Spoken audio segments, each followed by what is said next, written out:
For the last 15 years, I've been on a quest to discover the DNA of the most successful digital leaders in the world. What makes them tick, what's in their minds and in their hearts. We are sharing deep insights from our world-class CIOs so that you get inspired, can learn and reach your full potential as a digital leader. If you are an ambitious technology executive, then I invite you to join CIONET. Join our community so that you too can realize your ambition.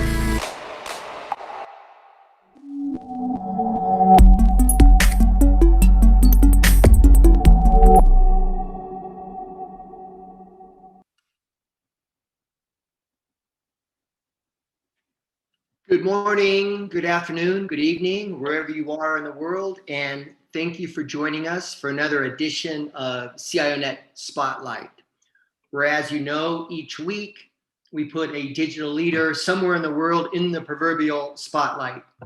My name is Mark Zawacki, I'll be your host, and I'm delighted today to be joined by Jim Fowler, who's the group CTO at Nationwide. And for those who don't know, Nationwide, it's a Fortune 100 company, just north of $250 billion in assets under management, historically in insurance and financial services business, 95 years old.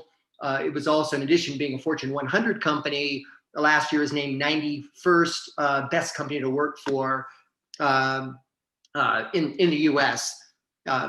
And predominantly a US-based business. But prior to that, by the way, Jim Fowler, reasonably common name, not the Jim Fowler from Mutual of Omaha's Wild Kingdom, or the famous Silicon Valley tech entrepreneur that's had a couple pops. But prior to that, Jim's a pretty easy background to explain. Has had 4 jobs. Jim started out after a degree in MIS and marketing. He went into AT&T and started his technology career there.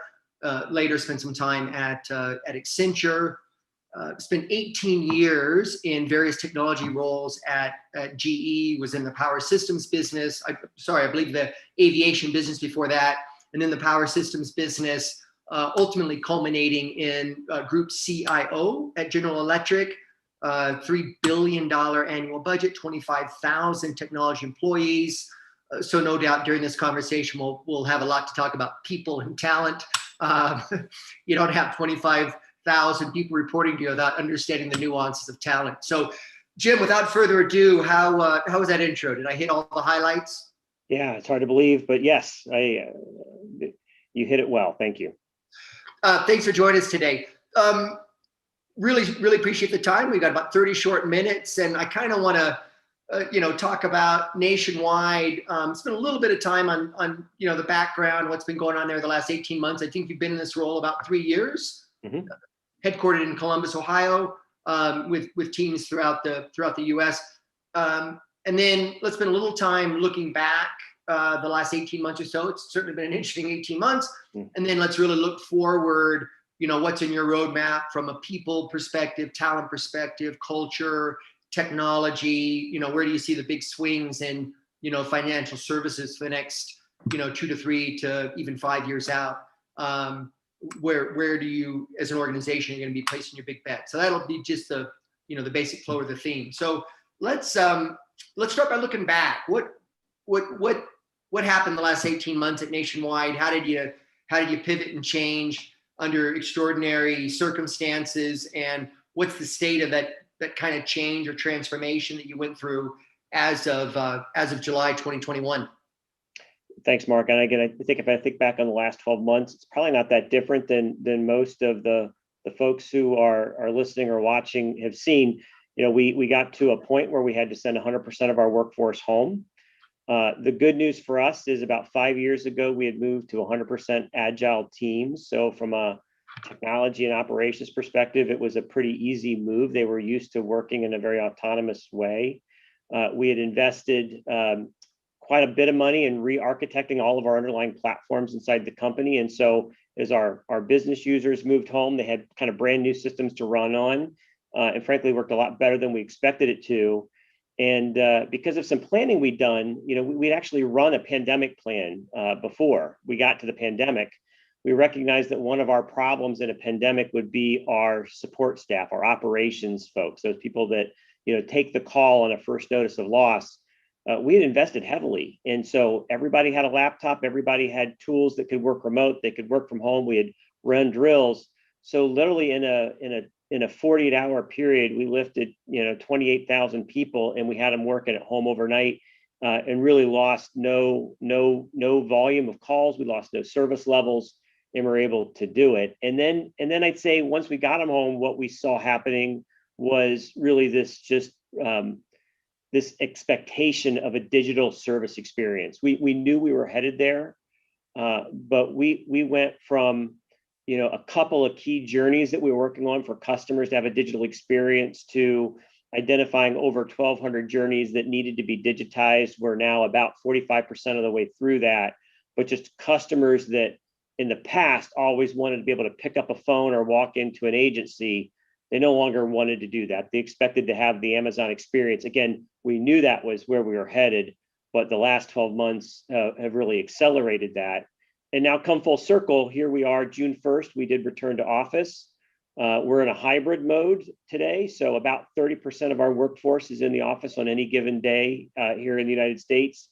And so now we're kind of in the, what do we want to keep that we learned about when we went home to work, to now that we're returning to office, what are the things that we want to get back to in the office? And I'd say we're still learning there. So that's a little bit of the journey for us for the past 12 months.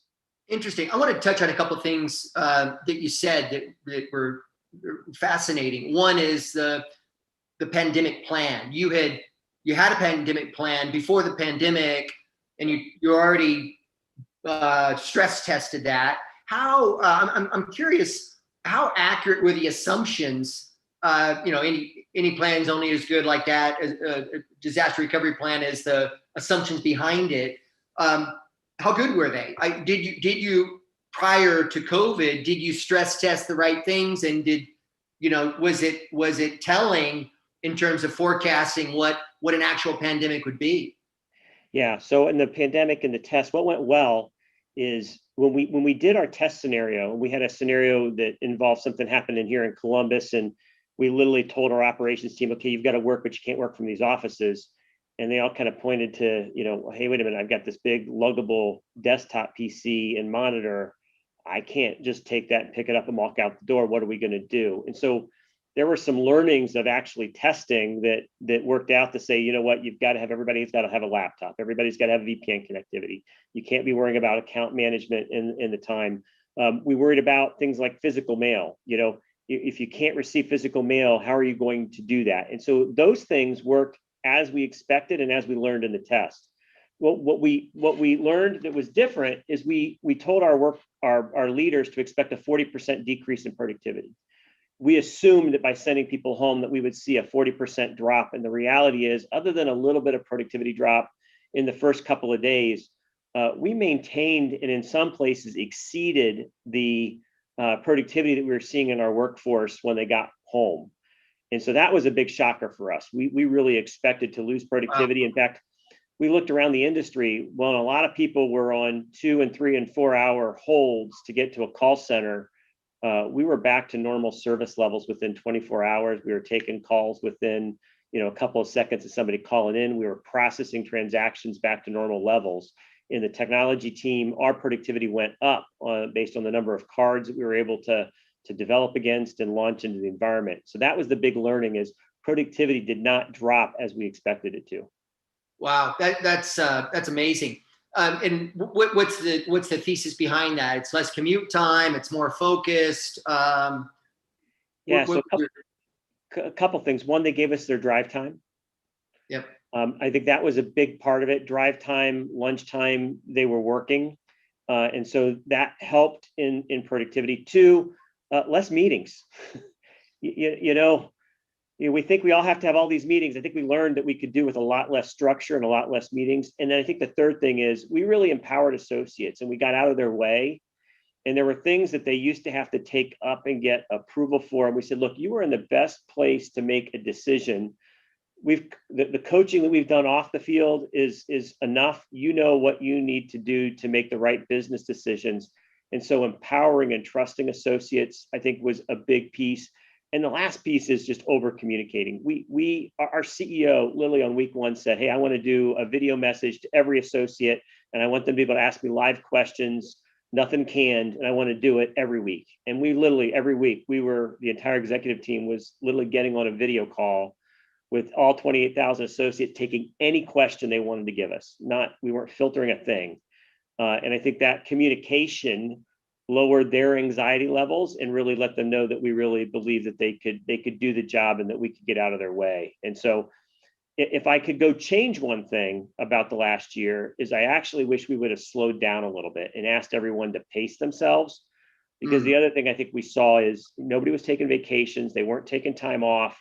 And there was a lot of burnout that came about 6 to 8 months in, where people were like, wow, I've been putting all this extra effort in, I'm burning out a little bit. So if I could go change one thing for the past years, I would actually ask people to slow down a little bit and take a breath.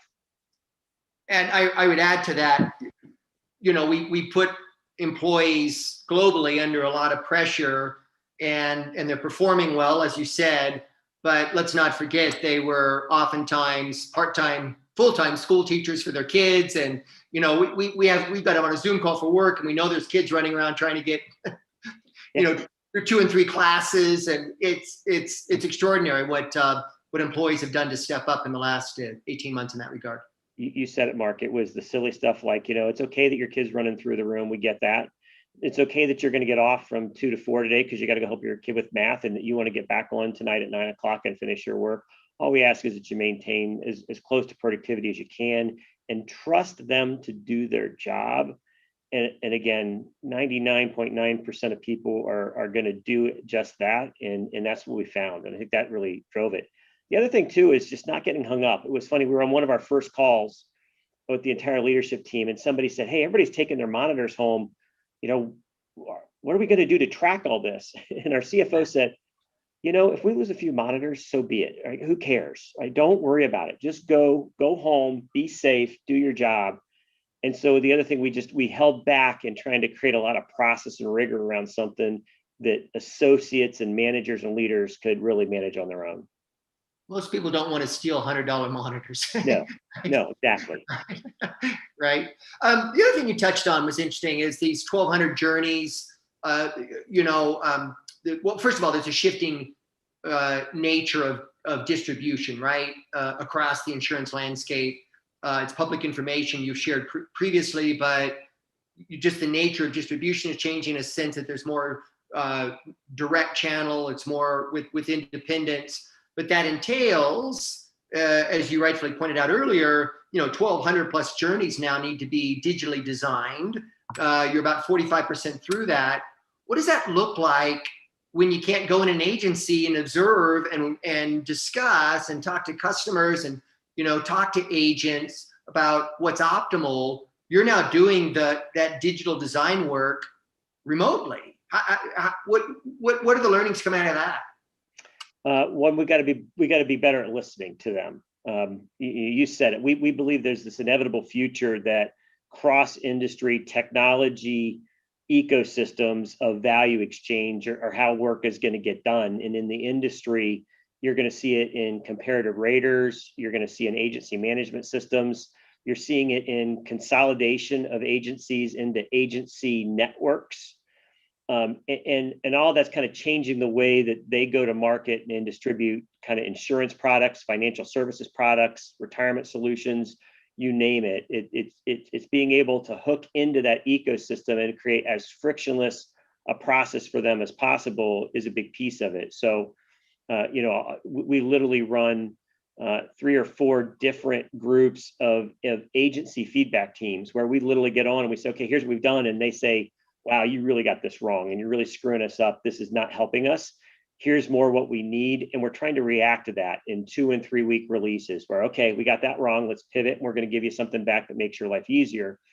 And what we've realized is we can't go this alone, right? We can't do this without our partners, and that partner group is expanding, right? The traditional world for us was exclusive agents who were nationwide branded. And we made a decision a few years ago to convert all of our exclusive agents into independent agents and go into that market, because we believe that's where the trust factor exists for the end member who actually buys our products. And the second part, if I'm going to do that, I'm going to triple the size of the agency workforce. I better find a digital way for them to transact for us. So 3 years ago, if you looked, we were probably doing about 50,000 API calls if we were lucky in a month.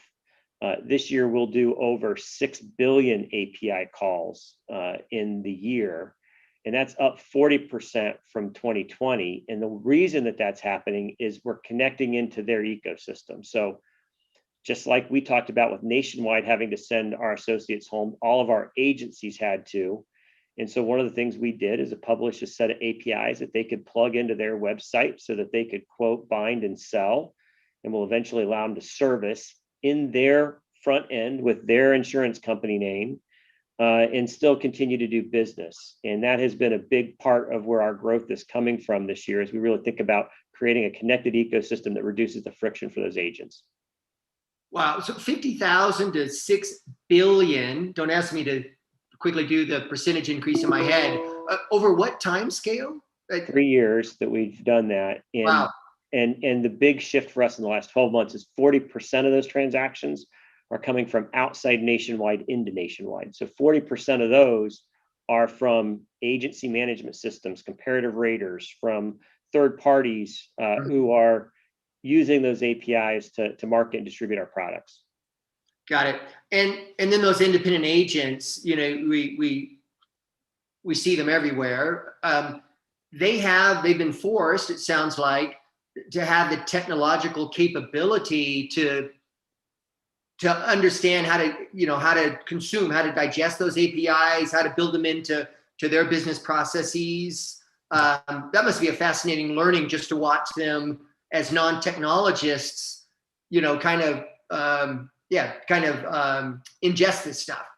It's been inspiring. We have an agency that we work with here in Ohio, in Chillicothe, and she jumped headfirst in. She's like, I don't know quite how we're going to do this. I'm going to figure it out. She adopted technology to create a mobile app where her producers could actually be out at the ball field, virtually or socially distanced, snap a picture of the back of a license and actually quote and bind insurance right there on the ball field. She's integrated that into her digital marketing on her Facebook site. She's built it into her website. Wow. And so here's she's been in this business. It's come up through her family, and she's really turning it into what a digital agency of the future looks like. And pretty much across the board, our independent agencies are all having to figure this out. And I've been pretty inspired by their ability to go from really not having anything digital to really repositioning their agencies as digital agencies for the future. They've really done a fantastic job, and we're trying to do everything we can to be supportive of them behind the scenes. Now, they get some competitive advantage from that. I assume that they don't share best practice, because if they did, it would, diminish their own. They get some leverage off of that in the marketplace, clearly. So I assume it's I'll share a little bit, but not too much. Is that a fair characterization? I'd say the one difference, maybe that might be what you wouldn't expect, is many of them have joined networks of agencies, because they also recognize, they can't go it alone themselves either. None of them have the size of technical staff to think about things like cybersecurity, or to think about regulation related to NACHA or privacy guidelines. And so what a lot of them have done is affiliated with networks of other agencies where they're going to share the best practices of the things that don't differentiate themselves. Yeah. And they're going to focus on the differentiating experience. That makes sense. Let's switch gears a little bit, and we touched on a little bit, but people, talent, you have a real passion for this, and clearly a demonstrated capability of managing very, very large, complex organizations, technology organizations. And I know you're even involved in a nonprofit. Let's start with that nonprofit. So what are you doing on the outside of Nationwide and this pet project of yours? We'd love to hear a bit more of. And then let's shift gears and talk about what that means also internally for the people stuff. So let's start with the nonprofit. Yeah, I think about 6 years ago now, 7 years ago, when I moved to Boston, I got affiliated with an organization called Europe, and Europe focuses on opportunity talent. So think 18 to 24. These are underserved young adults who are often overlooked as a source of talent, but they're really motivated, they're resilient, they bring a really diverse range of skills. About 50% of them have probably had some sort of college classes, but maybe haven't finished a college education or a technical degree. About 53% of that population is underemployed or unemployed. And so at best, they're probably looking at a minimum wage job, though the last year's kind of helped them with that, but they're still, they're not looking at something where they've got a career. And about 45% of them really experience financial challenges. And what Europe does, it says, look, here's a problem. Franklin County, where I live today, has 45,000 opportunity students, opportunity talent that would fit this mold. And it says, I'm going to give them a set of skills. And it's both technical skills and what I'm going to call business skills. So I'm going to teach them to be a cybersecurity analyst. I'm going to teach them to be a software coder, how to be a PC repair technician. And I'm going to teach them a set of business skills, how to show up on time. Literally, when they come into the program, they come in with a set of points. And when they show up late or they aren't dressed appropriately or et cetera, they lose a point. And if they run out of points, they literally have to fire themselves from the program. And the idea is then to match them up with what probably everybody who is participating on this call has, which is a gap in talent. I cannot get the talent that I need coming out of colleges and in the marketplace today. There's just not enough of it graduating. And what is graduating does not look like my customers. We struggle to see enough African-American and Black people going into technology or Hispanic coming out of technology. Europe is helping me fix both of those problems. It's giving them the technical skills. 45% of these students tend to be Black or African-American, 30% tend to be Hispanic. So it's also allowing me to create great diversity in my workforce. Like Europe, it's in 22 cities in the United States. We happen to use them out in Scottsdale. Here in Columbus, a similar organization, Perscolis, really kind of focuses on a lot of the same thing in partnership with our community college, Columbus State. And so my long answer, Mark, about this is every one of us has a need for talent. I think we've over-degreed technology jobs.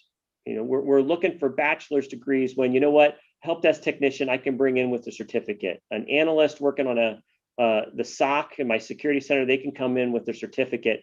I'm going to continue to promote them getting their degrees, and I'm going to pay for an associate's and a bachelor's once I get them here.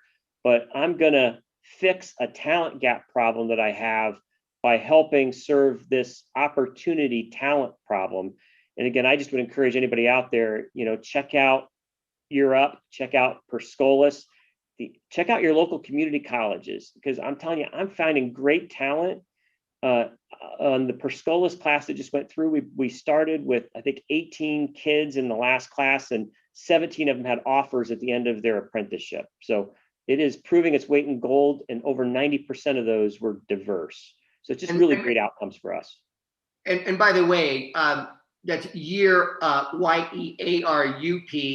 When you say it quickly, it sounds like Europe, the continent, but it's year up. And that apprenticeship, how long from when you identify them, put them in the program, to they get a job offer? Is that 3 months, 6 months, full-time, part-time? How quickly are you turning somebody in from a prospect to a career? There's a couple of different models depending on the city you're in, but it's anywhere from 3 to 6 months of training and then a 6-month internship. And at the end of the internship, you've got the opportunity to hire that student, or they're going to go out and they're going to find a job someplace else. Year Up has about a 90% graduation rate. They graduate about 4,500 students a year across the United States. They usually start at a salary around $42,000. But here are two things to look at, or one thing to look at: 95% graduate employment retention. Wow. There's a loyalty factor when you hire these kids and you've helped them get to a career that I just can't put a number on. And so that employment retention rate of 95% is also a pretty awesome statistic that you get on the back end of this. You need a disclaimer here for other CIOs and CTOs not to come take your talent now. I mean, it sounds like you've really built the building blocks to bring on a significant workforce need. We've got to get creative. The talent is not going to be there if we don't spend time on it. I've got a great set of HR partners here who've been really helping work on this, but I think this is something where you have to drive it as a CIO. You have to drive your talent strategy. Otherwise, you're going to find yourself with the talent base that you weren't looking for in the end. Yeah. Let's touch, half an hour goes quick. We got about 5 more minutes, but let's touch on culture. And again, break down right now in July of 2021, you've got 10% back in the office, I think 35% kind of hybrid, and the rest remote. I get that 10, 35, and 50, is 65. Is that about right? No. So for us, it's about 30% work from home, 10% work from office, and 60% in hybrid. Okay. And then of that 60% hybrid, it sounds like some are weekly hybrid, some are monthly hybrid. I mean, come in 2 or 3 days a week, come in a week, a month. That's being determined at the team level. You're not giving any guidance other than be productive. Yeah, so this is one where we gave up a little bit of control, and it was a little bit unnerving at first. But we've got about 220 development lines. So as I mentioned at the beginning, we're 100% agile. And what we said to managers of the lines, we went to the APMs on the line, the program manager on the line, and we said, look, this is your call. As a team, we want you to decide how best your team is going to work. And the only requirement I'm going to give you is you have to maintain or improve your productivity levels. And we measure productivity by looking at the number of cards that go through a line and the number and the cycle time that those cards take to be delivered. It says, as long as you can maintain the cycle time and the quality of what you're producing piece. And we said it, we let them go through the process. And a funny thing happened. We heard from people that managers weren't willing to make the call. They didn't believe us. And so my leadership team had to go back out. We actually pulled all of our managers together and we said, look, we really do trust you. You are in a much better position to know the dynamics of your team and how your team works best. If you've got a team of 15 people that all have kids, you know what? Maybe your work hours are going to look different than everybody else's as we go back to school. Figure that out. We trust you. And so far, again, we're watching those productivity numbers and we're highlighting where we've got problems, but we're finding that if we give them the ownership, they're making the call. Now, what that also means is it's across the board. We've got people working 3-2, so they're 3 days at home, 2 days in the office. We've got people working 4-1. We have some coming in 1 week and home the other. But we've really given some loose guidelines and said it's really up to you to decide what your team is best, how your team best produces. But it sounds like your level 2s, they weren't used to that autonomy and that freedom to make those choices. And it sounds like they, in a good way, but they kind of work through what that new model looks like, and now they're empowered. They did. You know, when we had to go agile at first, we had to be really strict about what an agile team had to look like. It was if you haven't made that transition, you do have to be pretty prescriptive. And so they were used to a world where we were prescriptive about what an agile line looked like and how it should operate. Once you get it there, you actually can get more autonomy. And so there was a little bit of, do you really mean it? That's not what we're used to. And we're still building that trust with them to say, yeah, we really do. As long as you can maintain these numbers. This is literally, there's a scorecard where you can go look at every line and you can see what their cycle time is for what the cards go through. You can see what the 12-month history is going to be. You can see the number of cards going through. I use that report. When I sit down with a line, I pull that up, and that's how I tell where their productivity is. So complete transparency to how we're measuring it. Looking at, you're measuring productivity, as you mentioned, but I assume you're also measuring some cultural or some hygiene factors of, right? Do I feel good? Do I feel plugged in? Do I feel listened to? Am I integrated into the team? I assume you're doing some assessment on the culture hygiene side as well. It's a great point, Mark. So we use Gallup as a scorecard for engagement. Q12 or something like that. Yeah. So we measure engagement. Last year when we went to work from home, it was funny. Our survey came out literally that week, and we had our highest score ever that week. In the technology team, we scored in the 80th percentile of everybody that the Gallup sees. Nationwide scored in 80th percentile as well. And we just got our scores back again for this year. And we all expected a drop. We expected, hey, last year was a bubble year. We actually maintained. And so we saw very little movement, and we're still sitting in the 80th percentile for engagement for our associates. And I believe that it has to do with the fact that we've really lived up to this fact that we're going to delegate authority and decision-making as close to the customer, as close to the business partners as we can. And that's paying off in the engagement that we're seeing of our associates. That's extraordinary. For those unaware, historically, Gallup reports that active engagement, their top tier, the top bucket of active engagement, I've seen it some years run 13, 15%. Yeah. So to do it 80% is extraordinary. But as across all of the surveys they do, I've seen that run as low as 13% in some years. So absolutely extraordinary. 60 to 70% is usually a target for companies to get to, and we're sitting at 80% right now. So again, we're really pleased, and I think it has to do with this delegation of authority and really trusting associates to act in the best interest of our customers. Yeah. Well, Jim, 30 minutes does go quick. We're out of time. I'd love to keep this going. Might have to do a part 2 sometime. Really, really interesting. On behalf of CIONET, our 10,000 digital leaders in 25 countries around the world, thank you so much. Just wonderful insights, and we'll certainly be in touch. Great. Thanks, Mark. Great. Thanks, Jim. Mark. Yep. Take care.